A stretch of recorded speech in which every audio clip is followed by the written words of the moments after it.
Muy buenas tardes, tengan apreciables alumnas y alumnos. Los saluda de nueva cuenta la doctora María Catalina y en esta ocasión nos corresponde llevar a cabo la disertación de nuestra segunda sesión virtual de la materia que lleva por nombre Historia del Derecho Mexicano.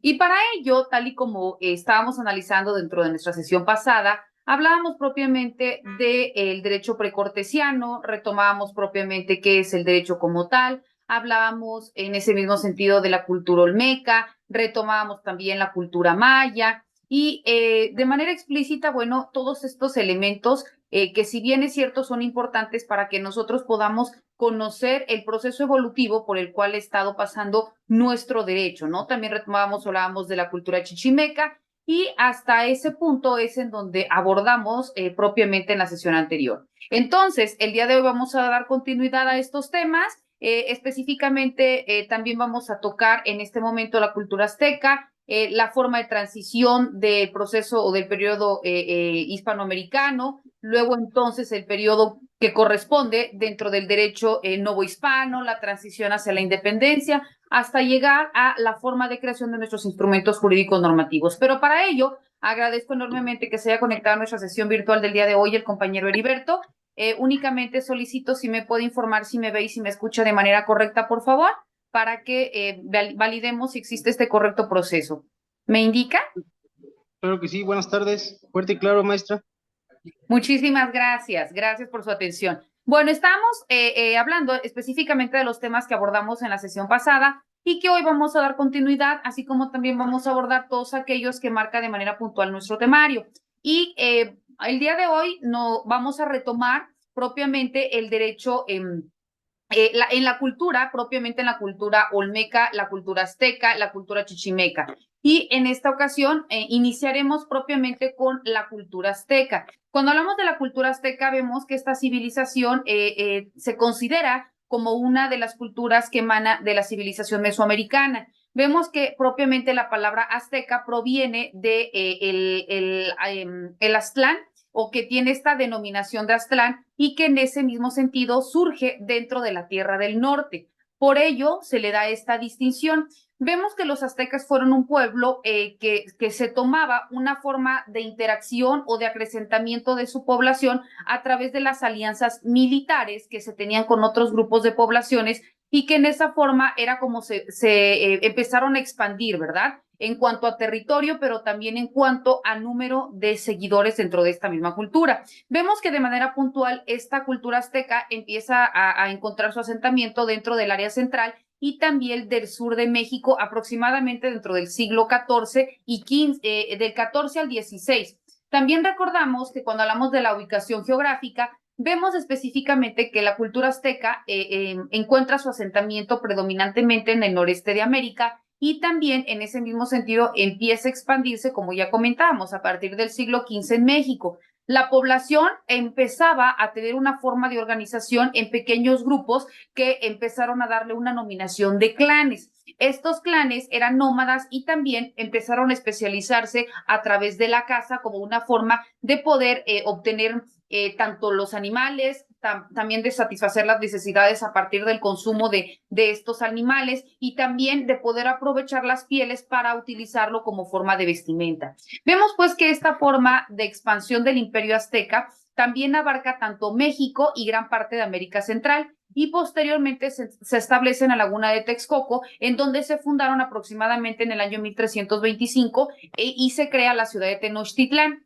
Dentro de la forma de organización social y política, específicamente dentro de la cultura azteca, vemos que empieza una distinción del Tlatoacán, que era el Gran Consejo, que era un organismo importante dentro del Imperio Azteca y dentro de las funciones que eran encomendadas a Tlatoacán se encontraban las cuestiones administrativas, pero también empiezan a tomar operancia todas aquellas que eran por cuestiones judiciales, es decir, ya estamos hablando de una forma de organización social, ya empiezan a tener este posicionamiento jerárquico, empiezan también a existir esta forma de asignación de responsabilidades, pero también vemos que empieza en ese mismo sentido a impartirse justicia. ¿Por qué? Porque ya existían personas que estaban dotadas de esta facultad para poder conocer y para poder resolver determinados asuntos que en un momento dado podían afectar a los clanes. Entonces vemos cómo también aquí ya empieza a reconocerse como una forma de antecedente el derecho, ¿verdad?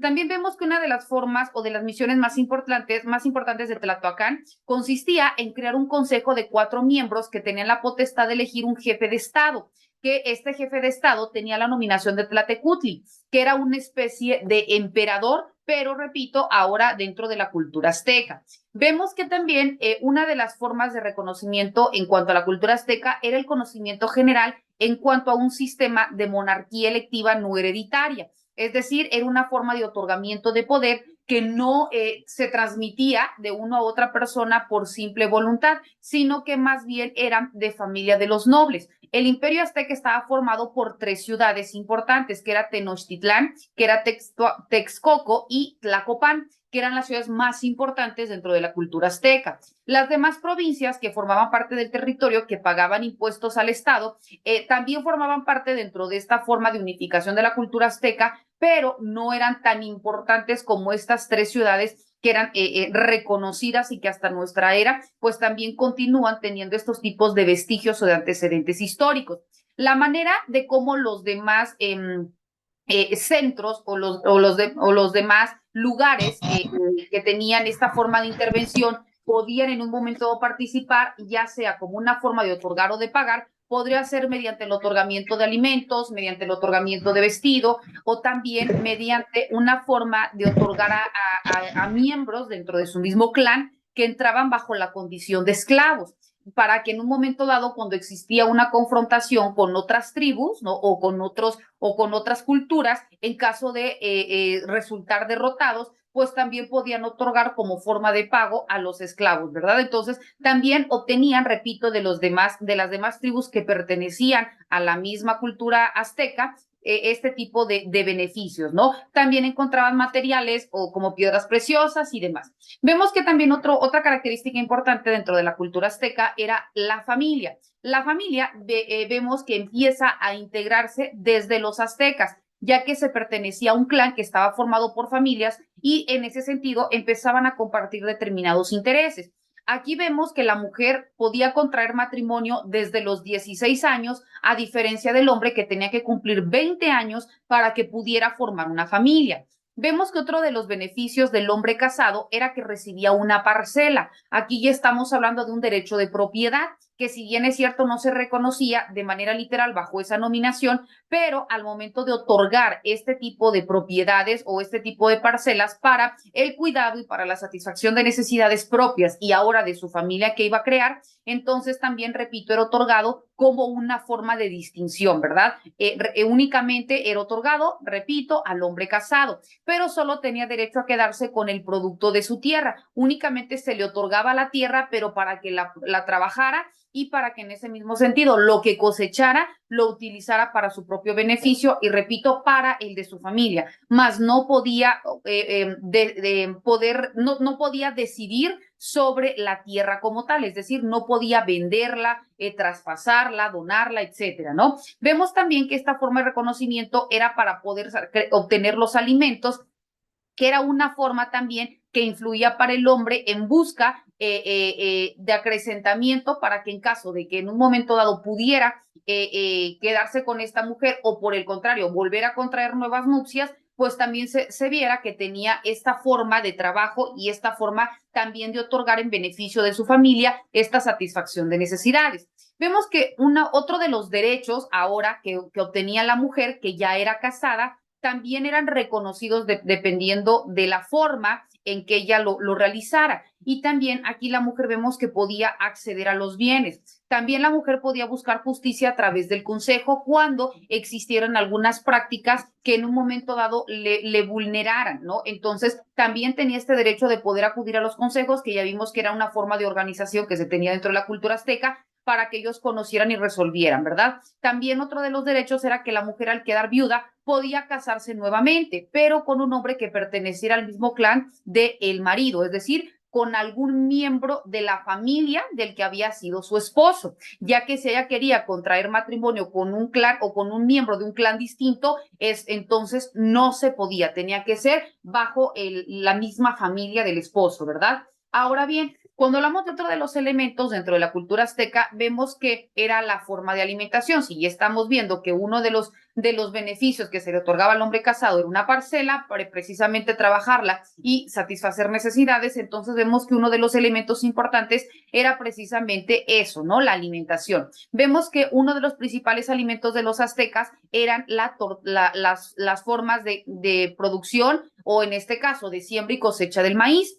También vemos que satisfacían su necesidad a través de las carnes de aves y de otros animales, porque vemos que también ellos eran o se especializaban en la caza, ¿verdad? Vemos que también los aztecas no poseían, si bien es cierto, un ganado propio, pero con lo que ellos se encontraban en su paso, pues era lo que ellos cazaban para satisfacer esta necesidad. Y por ello vemos pues que no tenían otro tipo de alimentos que se daba por ese mismo hecho de dedicarse a la ganadería, ¿no? También vemos que los aztecas tenían una forma también de satisfacer esta necesidad de alimento a través de la forma hervida o de la forma de cocina de los alimentos como vegetales.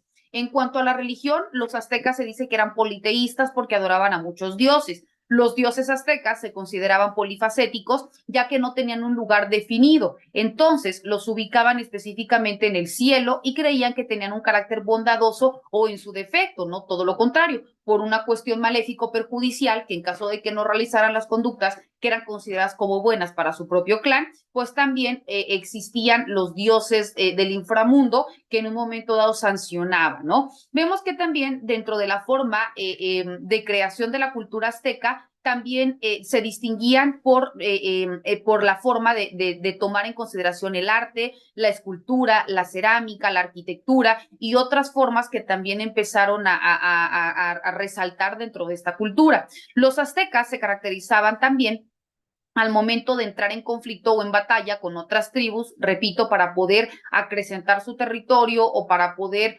obtener mujeres o también acrecentar su tribu o también obtener mayores beneficios como alimentos, etcétera, a través de las guerras. Y en esta forma se caracterizaban los aztecas como por ser una tribu violenta. No igual que los chichimecas, porque vemos que ellos, si bien es cierto, eran sangrientos, pero aquí también ejercían esta forma agresiva para poder llegar a su objetivo, ¿verdad? Vemos que también dentro de la forma de la cultura azteca, otro dato importante era la escultura, ¿no? Vemos que esta era monumental y estaba estrechamente asociada con las grandes construcciones arquitectónicas que se reconocen hasta nuestros días. Otro aspecto importante era la cerámica, ya que esta era reconocida por ser una expresión muy popular dentro de la cultura azteca y se enfocaba en la representación de figuras humanas y también de divinidades. La arquitectura de los aztecas tuvo su máxima expresión dentro de Tenochtitlán, como uno de los centros ceremoniales pues mejor planeado en cuanto a sus formas de creación y de constitución y que se distinguía del resto de las culturas. Vemos pues que Tenochtitlán le dan este nombre porque era el lugar donde los cactus crecen sobre las rocas y en ese mismo sentido, bueno, crearon esta aldea de cabañas construidas específicamente con caña, ¿no? Vemos pues que esta era la forma específica de distinción dentro de la cultura azteca a diferenciación del resto de las culturas. Ahora bien, ya identificando dentro del siguiente tema, que era el derecho de los olmecas, mayas, chichimecas y los aztecas, vemos específicamente que dentro del derecho prehispánico hace referencia al derecho que se aplica dentro de América antes de la llegada de los españoles, a efecto de que cuando hacemos referencia al derecho prehispánico, vemos pues que hace distinción a la América primitiva, pero que aún no ha sido colonizada. Y dentro de ello vemos que primeramente se pondera al derecho azteca. Dentro del derecho azteca encontramos que eran primordiales dos aspectos que se reconocían, que primero era la religión y como segundo elemento era la cuestión de guerra, ¿no? Lo que hace rato decíamos, que eran violentos en la forma de poder dominar o en la forma de someter al resto de la tribu. Vemos que una de las características es precisamente que empiezan a gestarse a partir de la milicia para acrecentamiento de su tribu y demás. Entonces, dentro del derecho azteca, el primer distintivo era precisamente la religión y la guerra. Otro de los elementos que comprende dentro del derecho azteca era su forma de organización política y dentro de ella destaca la figura del calpullo del barrio, que eran los lugares de asentamiento y donde se empiezan a crear estas formas de organización y designación de actividades dentro de los integrantes de la tribu para que en ese mismo sentido se deslindaran también otro tipo de responsabilidades en beneficio del mismo clan. Otro de los derechos era que existía una división social en dos clases fundamentales. Primero eran los más iguales y luego eran los pipiltines, que eran los que tenían estas formas de posicionamiento, ¿no? Los que se encontraban por un estatus más elevado y los de un rango inferior. Después encontramos dentro del derecho azteca que estos contaban con una casa de justicia para cada calpulli, es decir, hace rato recuerdan ustedes que hablábamos que uno de los elementos distintivos era precisamente la cuestión de organización, pero también la cuestión de justicia o la cuestión de dirimir conflictos y ya una forma también de solucionarlos a partir de facultades encomendadas a una persona. Entonces aquí nos está diciendo que por cada calpulli, es decir, que por cada aldea o por cada lugar en donde se asentaban determinado número de personas, se designaba a un representante para que se conociera y resolviera en caso de conflictos y en ese mismo sentido todos los demás lo aceptaran y se pudiera resolver, ¿verdad? Entonces, vemos también que dentro de la cultura la venganza privada estaba prohibida y se distinguieron entre los delitos dolosos y los delitos culposos, que hasta nuestros días continúan reconociéndose esta forma de distinción dentro de la Comisión de Conductas Constitutivas de Delito. Pero vemos que se empieza a gestar a partir de la cultura azteca, en donde, repito, no se podría ejercer venganza, lo que nosotros conocemos, ¿verdad? Como nadie puede hacerse justicia por propia mano y que, por tanto, repito, existen personas que les será conferida esta facultad para conocer y para resolver. Otro de las características dentro del derecho azteca eran las principales causas de esclavitud, ya que si bien es cierto, se reconoce la esclavitud, pero únicamente era en determinados supuestos. El primero de ellos era caer como prisionero de guerra, es decir, que nosotros como tribu, mi tribu y tu tribu, que son dos clanes distintos o dos culturas distintas, entramos en conflicto de guerra, mi cultura es la que gana o la que predomina, entonces yo voy a solicitarte a ti X número de esclavos, ¿no? Entonces los esclavos o las personas que llegan de tu tribu a la mía no van a entrar como ejemplo, ¿no? Que mi cultura fuera la azteca, entonces no van a entrar o van a formar parte de mi cultura, sino que van a entrar bajo el distintivo de esclavos y van a realizar actividades que también determinadas personas le encomienden. Van a tener, ¿no? El derecho de alimento, etcétera, pero sus condiciones van a ser desiguales al resto de nosotros. Y en caso de que nosotros ahora tengamos otro conflicto de guerra con otra tribu o con otra cultura, pues también ahora en caso de que nosotros resultemos perdedores, pues también podemos utilizar los esclavos que nos dieron la otra cultura para otorgarlos a una nueva, ¿no? Entonces aquí vemos pues que en ese sentido es donde se hace referencia a este derecho de los aztecas cuando estamos hablando de las principales causas de esclavitud y una de ellas caer prisionero de guerra. Otra de las características son en cuanto a la venta de un hijo, en este caso por deudas y por causa de sentencia penal. Aquí cuando hablamos de la venta de un hijo, era por las condiciones que muy extremas que en un momento dado también se pudieran ofertar. ¿Esto cuando se puede dar? Bueno, cuando nosotros, por ejemplo, entramos, recuerden que están dentro de los aztecas, ubicados por aldeas o por calpullis. Cada uno de los calpullis pues también otorga una forma de pago a estas tres ciudades que ya comentamos dentro de los aztecas y que una de las formas de pago era por alimento, era por esclavos, era etcétera, ¿no? Por otras consideraciones. Pero cuando no tenías cómo otorgar ninguna forma de pago, porque también tienes que satisfacer las necesidades de los propios miembros que se encuentran dentro de tu aldea o dentro de tu calpulli, entonces aquí empiezas a generar una forma de endeudamiento.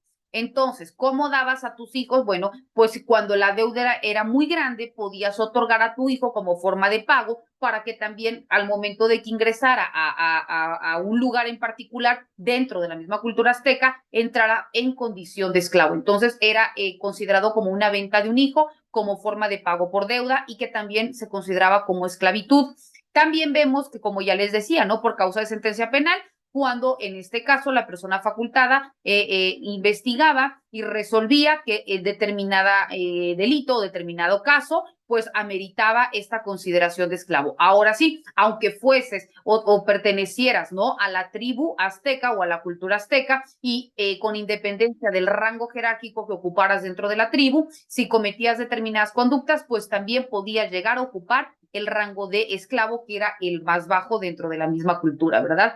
Vemos que también otro de los reconocimientos dentro del derecho azteca era el régimen de propiedad azteca que se incluía dentro del derecho público. Aquí empieza a gestarse la distinción entre derecho público y derecho privado. También se reconoce la familia, que hoy en día reconocemos como un derecho de familia. La familia poseía el carácter de célula social y que estaba basada en un sistema patriarcal, que vemos que es el que se gesta desafortunadamente en algunos países hasta nuestros días, ¿verdad? Donde se pondera la fuerza o la voluntad del hombre por el resto de la colectividad. Sin embargo, vemos que dentro de nuestro territorio, nuestra ley, ¿no?, aunque en la letra dice una cosa, aunque la praxis es en ocasiones distinta, pero el hombre y la mujer tienen los mismos derechos, las mismas formas de reconocimiento, de accesos, etcétera, ¿no? Entonces, aquí nos dice que eminentemente la toma de decisiones lo tiene el hombre, también la forma de otorgar o de decir, no únicamente en el número de hijos, en la forma de organización social, en la lucha por obtener un mejor beneficio, etcétera, pues era específicamente enfocada en el hombre. Otra de las formas características dentro del derecho azteca era que los aztecas conocieron el grado de parentesco de consanguineidad, la cuestión colateral y también por afinidad, que eran las formas distintivas de integrarse en grupos de familias y hasta los grados de parentesco. Otro de los elementos también era el oficio de los artesanos, que se transmitía de padres a hijos y que también formaba dentro del derecho azteca. Ahora bien, vamos a identificar los elementos característicos, pero ahora dentro del derecho maya, dentro de la cultura maya. Dentro del derecho maya encontramos primero que florecieron entre los mayas, específicamente en las artes y en la ciencia. Vemos que acá se conoce una forma de organización social depositada en un gobernador y en un jefe supremo. El gobernador era Alá y el jefe supremo era Ulinik. Vemos que también existía un delegado que era nombrado por el jefe supremo para poder gobernar en una provincia específica y que se reconocía bajo el nombre de Bataop. Existía también un consejero dentro de la ciudad que era el Akukakukabob, que era la forma de nominar a esta persona. Vemos que también dentro del derecho maya existían dos fuentes principales, que era la sanción impuesta por la propia comunidad y la promulgación específica por parte de una autoridad. También vemos que dentro del derecho maya no existían cárceles. También otra distinción era que también entre los mayas existía la diferenciación entre los delitos dolosos y culposos. Vemos también que dentro del derecho maya a cada jefe de familia se le otorgaba una porción de tierra para su trabajo. Vemos que también reconoce la consideración de esclavo, pero bajo los supuestos de castigo penal, por una deuda, por prisionero de guerra y por ser hijo de esclavo. Y la sanción penal, en este caso, vemos que en cuanto a los mayas, sí era muy severa y también era como una forma de evitar que continuaran realizando este tipo de conductas, ya que, por ejemplo, en caso de que tú robaras un producto, no sé, se me ocurre no sé, un pan, pues entonces te marcaban, ¿verdad?, en la cara normalmente la figura de lo que tú te habías robado. Entonces, esta marca, pues ya la tenías de por vida. ¿Por qué? Porque era como un castigo ejemplar para que todos los demás no realizaran este tipo de prácticas, porque pues ya iban a tener este estigma, ¿no? Entonces vemos que eran muy severos en cuanto a la imposición de sus penas. Ahora vemos también que otra característica dentro de la forma de reconocimiento del derecho es también el derecho zapoteco. Dentro del derecho zapoteco, de la cultura zapoteca, vemos que se desarrolla específicamente en la región de Oaxaca y que se llamaban también con la sa, que venía de gente, y las nubes, y también emana de una cultura madre que eran los mixtecas. Y en este mismo sentido vemos que toma como elemento distintivo dentro de sus fuentes de creación a la costumbre. Dentro de la costumbre empiezan a figurar los códigos pictóricos, que eran una forma también de conocer la cultura a través de determinados dibujos que se encontraban en algunos lugares en particular, también en base a pinturas hechas por los mixtecos. También vemos que existían sus centros ceremoniales como Monte Albán, que sirvió como un culto religioso y también como un centro político, y era donde se establecían las residencias de los gobernantes y también los centros administrativos. También vemos que dentro de los grupos, específicamente en que se dividieron el derecho azteca,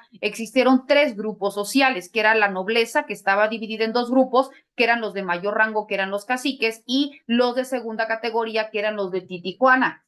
También se encontraban los príncipes, que recibían un título de gente y que eran las personas que tenían dinero o que tenían algún favor en especial. También existían los sacerdotes, que eran los hijos de los príncipes, que duraban 7 años en los cargos y que se les prohibía el matrimonio con el resto de la población. Vemos que también dentro del derecho zapoteco, la embriaguez era un delito grave y también era un motivo de un rechazo social, y que podían en ese mismo sentido tener como sanción el hecho de ser lapidado o también muerto a golpes, ¿no? Privarlo de la vida a golpes por el simple hecho de ingerir bebidas embriagantes, ¿no? Entonces vemos cómo también existían estas formas ejemplares de imponer sanciones o castigos dentro de las diferentes culturas. Ahora bien, cuando nosotros hablamos, ya analizábamos al derecho azteca, ya analizábamos en este caso, al derecho maya, al derecho zapoteca, y vemos que todos estos coinciden en una forma de imposición de sanciones, que también coinciden en una forma de sanción, y aquí es como se empieza a reconocer la necesidad de organización social, la necesidad también de ponderar una estabilidad social, y que ante comisiones de conductas contrarias a un beneficio común, pues también deberían existir culpas proporcionales a las faltas que se cometieran. Y eso vemos que más adelante dio cabida a lo que se conoce como un derecho hispánico. Ya pasamos del reconocimiento de las culturas, ahora ya a materializar a partir de la creación de instrumentos jurídicos normativos, ya no nada más a ubicarnos socialmente en cuanto a tribus, sino ya unificarnos en territorios, compaginar o compactar con determinados instrumentos que sirvieran como base para todos, y que en ese mismo sentido se evitaran llegar a estos conflictos de guerra, ¿no? Que era lo que predominaba. Entonces vemos que, como observaciones generales dentro del derecho hispánico,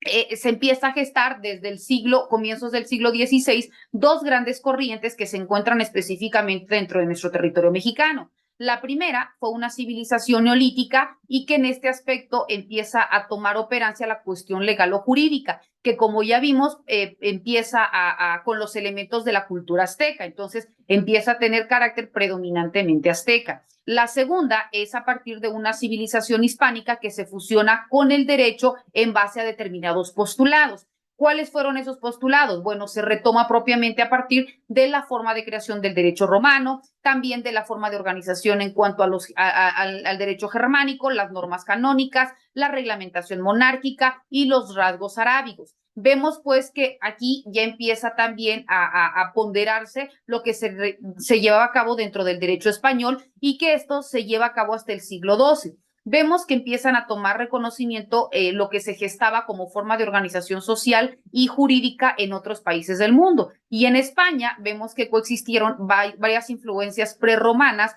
como por ejemplo los celtas, los iberios, los fenicios, los griegos, pero vemos que se continúan realizando o tomando en consideración las costumbres, que eran lo que se tenía o que se llevaba a cabo dentro de cada lugar. Entonces, vemos que con la creciente influencia de Roma, específicamente dentro de la península, pues trajo una romanización cultural, y que esta sirve para poder extender el derecho. Vemos pues que nuestro derecho, ¿de dónde se basa? Pues específicamente del derecho romano, ¿no? Específicamente de la forma de organización y creación de las normas dentro de Roma, ¿no? Entonces, vemos pues que en las ciudades se comienza a aplicar un derecho romano, mientras que en algunas zonas rurales se continúa hablando de los derechos consuetudinarios, que eran los que se venían tomando de tiempo atrás.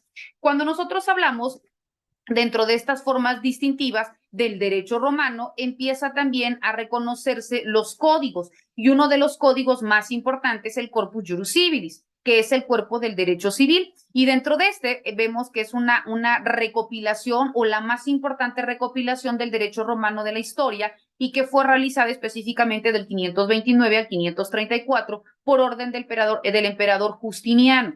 Otro de los rasgos distintivos dentro del derecho romano es el fuero juzgo. Cuando hablamos del fuero juzgo, consta de 500 leyes divididas en 12 libros, en donde destacan, entre otras disposiciones, donde se empieza a reconocer ya la figura jurídica del divorcio, así como también los diferentes tipos de contratos y procedimientos que se llevan a cabo dentro de los juicios.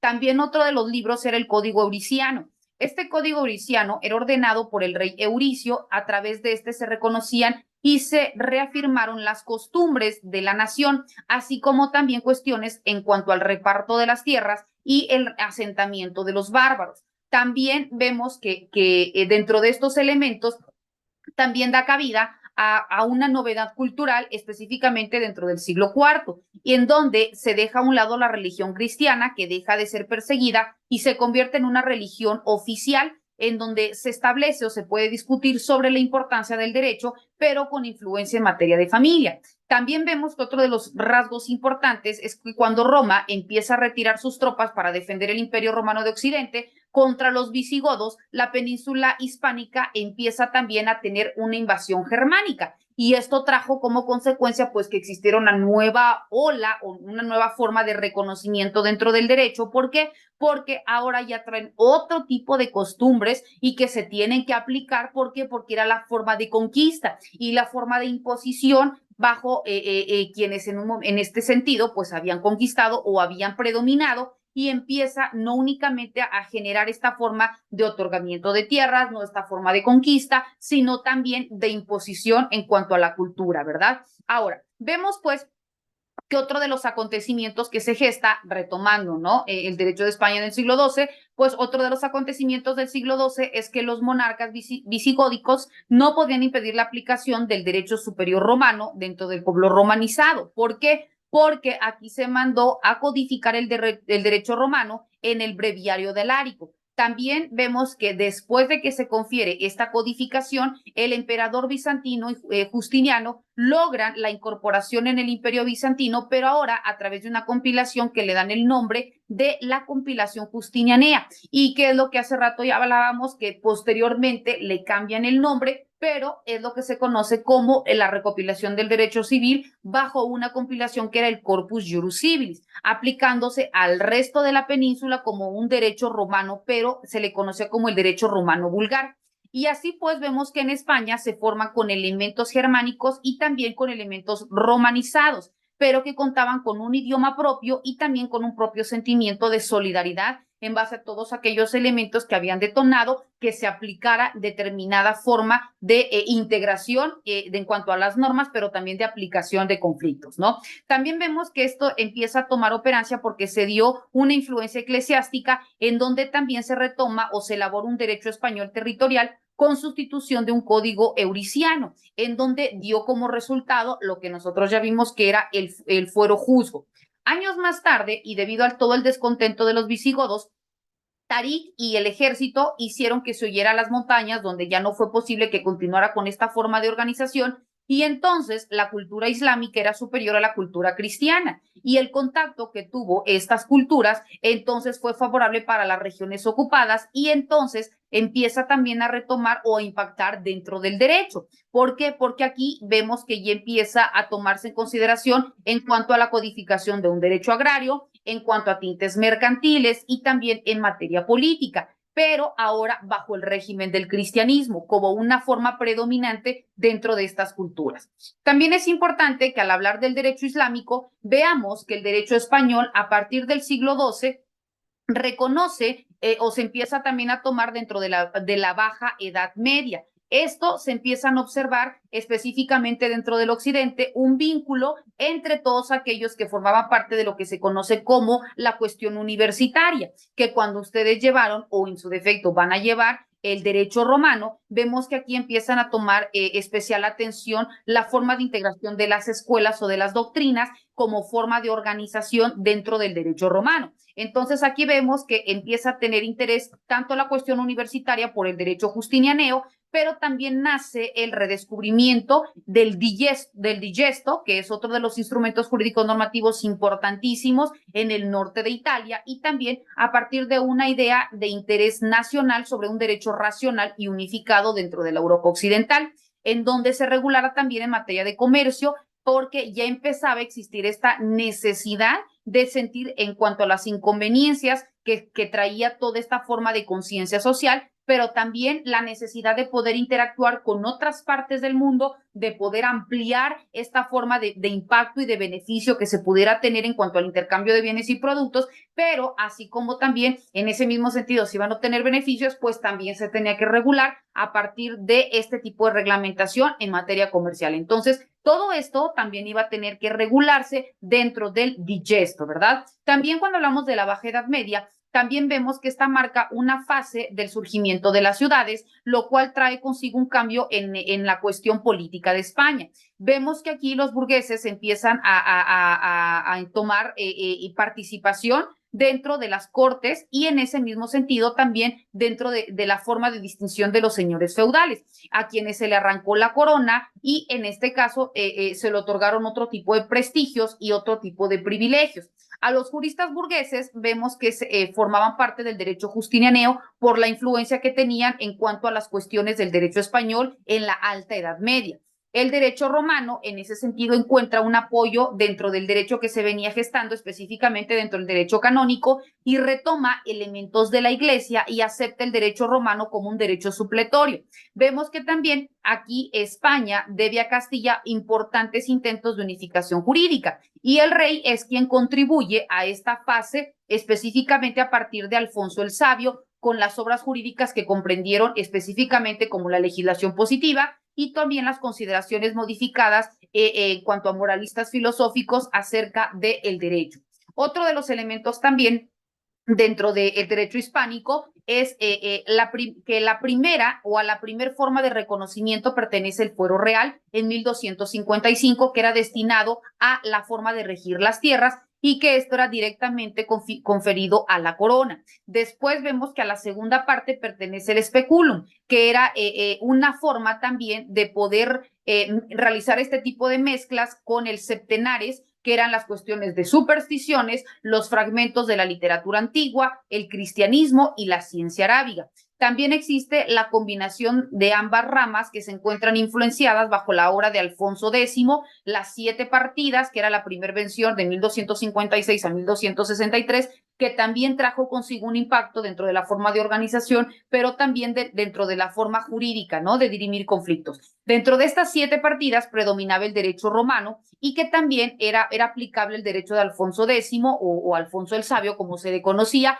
específicamente acerca de elementos que incidieran en el corpus juris civilis o también que se retomara parte de estas 7 partidas dentro del corpus juris civilis. También vemos que estos elementos generan el ordenamiento de Alcalá a partir de la compilación en 131 leyes y que estas fueron promulgadas en cuanto a las cortes reunidas por Alfonso XI y se tomaron en cuenta como formas de aplicar los instrumentos jurídicos que ahora ya estaban unificados, que ya se consumaban a partir de, repito, del digesto, del corpus juris civilis, del reconocimiento mismo en cuanto a las 7 partidas, de la unificación de todos aquellos que tomaban influencias de los doctrinarios para que ahora ya diera cabida a este tipo de creación, repito, a partir del ordenamiento de Alcalá, con estas 131 leyes para poder dirimir conflictos. Vemos pues que esto de manera genérica era como se reconocía y cómo se gestaba el derecho hispánico.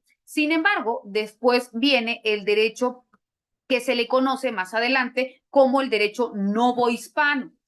Cuando hablamos del derecho novohispano, vemos que esta es una rama del derecho indiano que se aplica específicamente dentro de un territorio y que conformaba el virreinato, específicamente hablando de la Nueva España, y se trata de un derecho provisional que tiene un intento a través de la trasplantación de ordenamientos jurídicos y que este tipo de reconocimiento de un derecho novohispano es precisamente para tratar de tomar todos aquellos elementos que, si bien es cierto, fueron importantes dentro de este espacio o de este tiempo de reconocimiento legal para luego entonces poder ir mejorando la forma de otorgamiento de tierras, de protección de derechos, de división del derecho público-privado y ahora ya el social, de también la forma que comprendía un impacto positivo dentro de la colectividad, de la forma también de crear las leyes y de todos aquellos elementos, repito, que detonaran en la forma de integración para poder dar paso a lo que nosotros tenemos como dentro de nuestra historia del derecho mexicano, con los antecedentes históricos o con la transición del derecho novohispano hacia la independencia. Y dentro de este proceso de transición de uno a otro, vemos que existieron diferentes factores que contribuyeron a que se lograra la independencia de México. Dentro de ellos vemos que uno de los elementos importantes era la forma de reconocimiento o de vulneración en un momento dado de derechos que tenía por un lado los cultos y los prósperos criollos, ¿no? Por el monopolio del poder político que los peninsulares estaban otorgando. También el ejemplo de Estados Unidos, ¿no? Que vemos que él empieza a reconocerse a partir de la creación de una constitución política de los Estados Unidos de América como una forma también de creación de un instrumento jurídico, la base también para que reconocieran o exigieran el reconocimiento de sus derechos y que en ese mismo sentido también nuestro territorio pues exigía esta forma de distinción, de abolir la esclavitud, de reconocer derechos, también de poder accesar al derecho de la tierra, etcétera, ¿no? Entonces vemos que empieza a retomar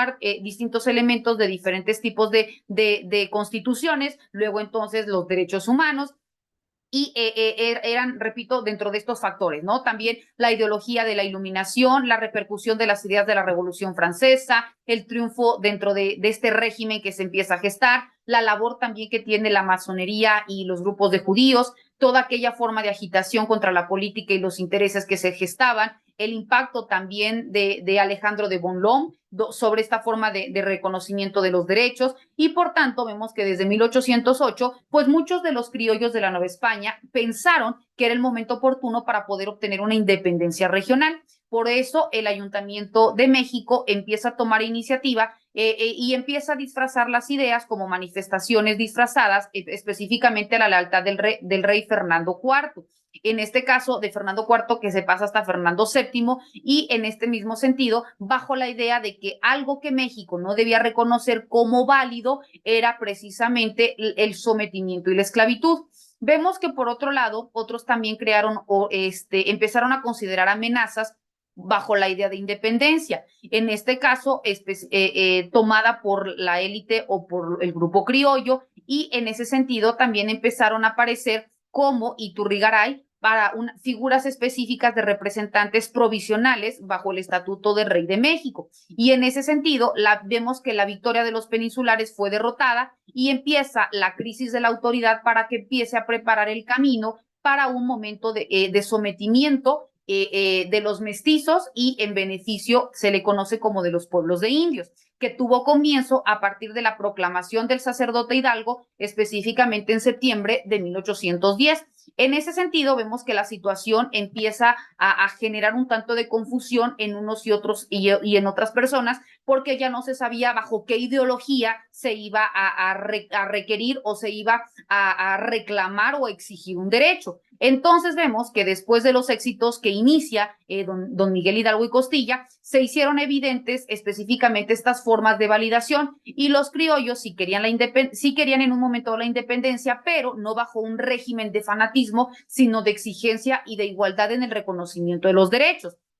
Entonces vemos pues que después de las batallas de Puente de Calderón, el 17 de enero de 1811, Hidalgo fue sustituido por Allende. Sin embargo, en este sentido ya era un tanto tarde para poder reconocer los derechos de los insurgentes. Luego de la ejecución de Hidalgo y Allende, la lucha de los insurgentes fue continuada por Morelos y en 1813 convoca al primer Congreso de Anáhuac en Chilpancingo, Guerrero, en donde se empieza a tratar de crear una constitución para la nueva nación. También se establece un reglamento previo que se gesta en Quintana Roo y que establece un sistema para la elección de los diputados. Por tanto, el 14 de septiembre de 1813, Morelos publica el libro Sentimientos de la Nación, ¿no? O en este caso el código, el documento, instrumento jurídico normativo, que es Instrumentos de la Nación, a través del cual se proclamaba la libertad de América, el monopolio del catolicismo, la soberanía popular depositada en tres poderes y también la exclusiva concesión de empleos públicos a americanos.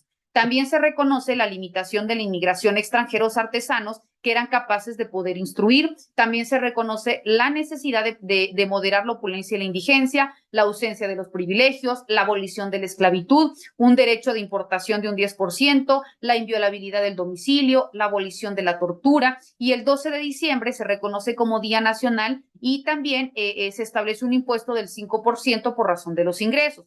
Dentro de este instrumento, Sentimientos de la Nación, influyen elementos constitucionales inspirados por López Rayón, así como también se crea otro proyecto que también reconoce elementos de influencia, que es el Manifiesto y el Plan de Paz y de Guerra de José María Cos, que si bien es cierto, no tuvo mayor impacto, pero también era con este mismo sentido, ¿no? Tomando como estos elementos o estos fines a alcanzar, ¿verdad? Vemos que el 14 de septiembre de 1813 se inaugura el Congreso de Chilpancingo por todos aquellos acontecimientos militares que tuvo una existencia un tanto ambulatoria. Después, entre los resultados de este Congreso de Chilpancingo, pues se encuentra la Declaración de Independencia Absoluta de la Nueva España. Y el 6 de noviembre de 1813 se reconoce como el principal logro el Decreto Constitucional para la Libertad de América Mexicana. Con ese nombre se le conoce, que es también reconocida por su nombre de Constitución de Apatzingán.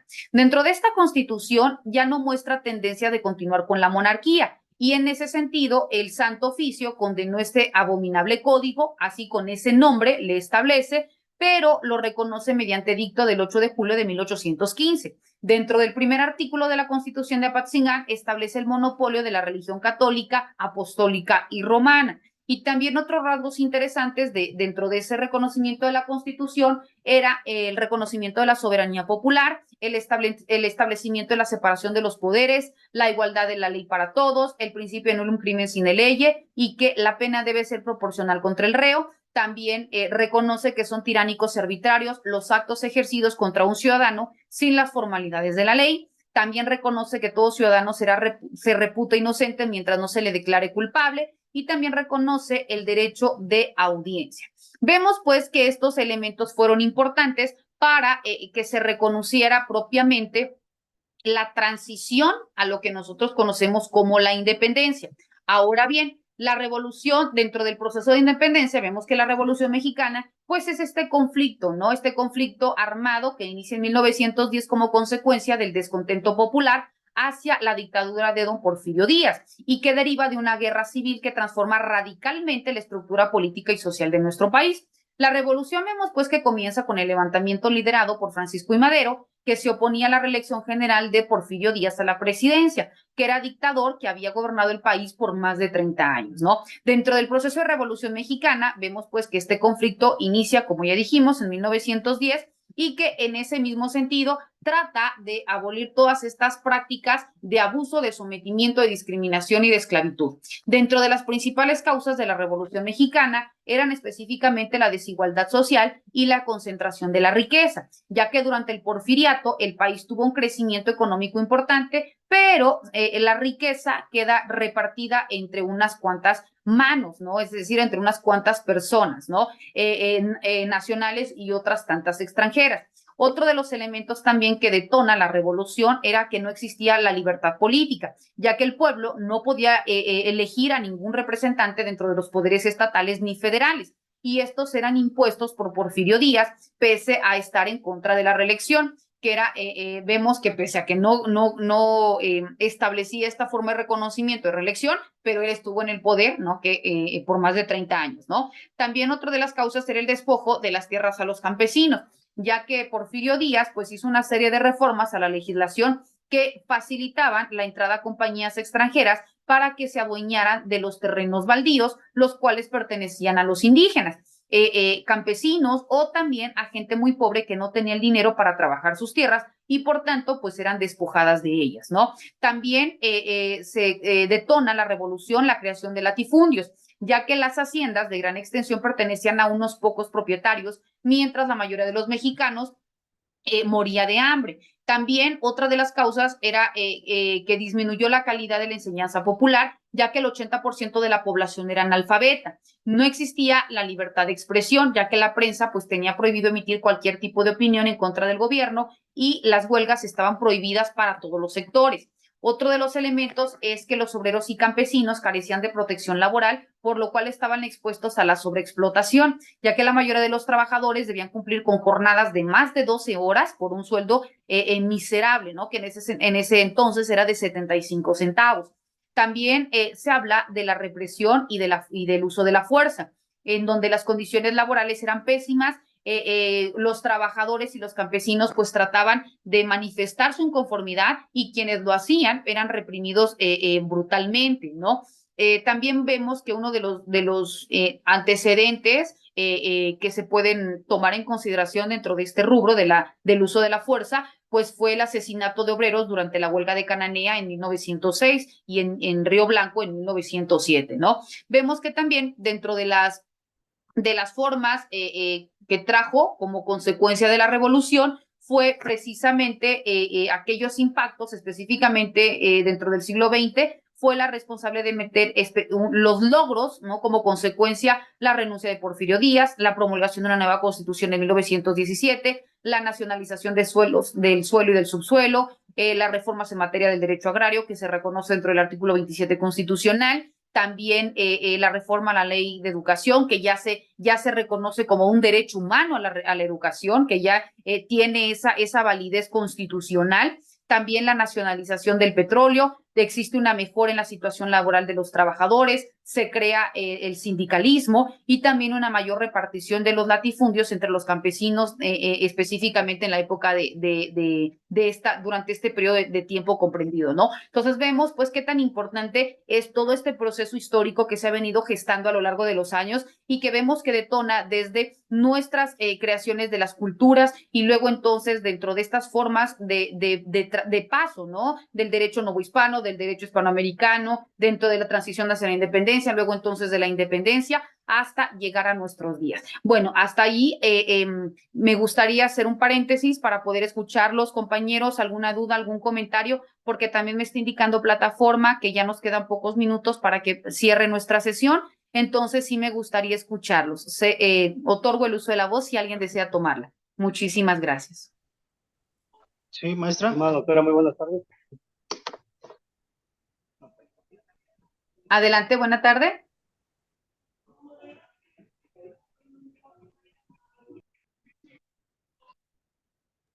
Creo que por ahí tiene problemitas el compañero.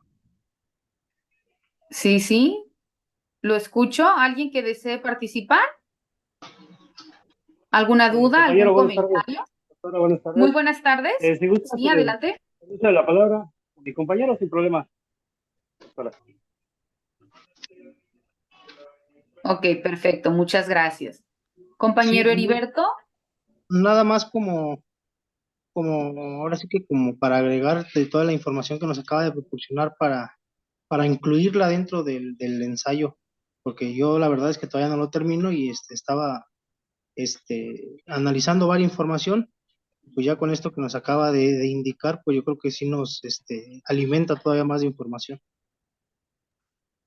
Perfecto, muchísimas gracias. Pues esa es la intención, compañeros, que podamos despejar algunas dudas que tengamos específicamente tanto en nuestras sesiones virtuales como también a partir de las cápsulas informativas que ustedes ya pueden validar en nuestra plataforma, para que también a partir de eso, si tenemos algunas dudas, podamos despejarlas, ¿no? Y también en el mismo sentido, si su servidora puede contribuir con ustedes, que estoy a sus órdenes, ya sea también en el grupo o de manera personal en un WhatsApp, con muchísimo gusto. Si ustedes no disponen otra cosa, entonces, antes de que nos cierre plataforma, pues me queda agradecer que se hayan conectado a nuestras sesiones virtuales, tanto de la semana pasada como la de esta ocasión. Recordar que las dos han sido grabadas. Las cápsulas informativas, así como la primera sesión virtual de la semana pasada, ustedes la pueden verificar en plataforma, se encuentran debidamente impactadas para que cuando ustedes tengan un espacio puedan validar el contenido y si les sirve para poder robustecer su proceso de enseñanza-aprendizaje, qué mejor. y también esta sesión fue grabada. En el momento que me compartan la liga, con mucho gusto se las voy a compartir en plataforma. En el mismo sentido también, a recordar que la próxima semana, el sábado 27, es el último día para que ustedes puedan remitirme sus actividades. Si lo hacen de manera anticipada, mejor, para que no se les vaya a saturar la plataforma. Y también, en el mismo sentido, cualquier duda, cualquier aclaración, recordar que estoy a sus órdenes. Muchísimas gracias. Que tengan un excelente día y espero volver a coincidir con ustedes en alguna otra materia. Que tengan bendecida tarde. Hasta luego. Gracias, doctora. Muy buenas tardes. Hasta luego, Hasta buenas luego. tardes.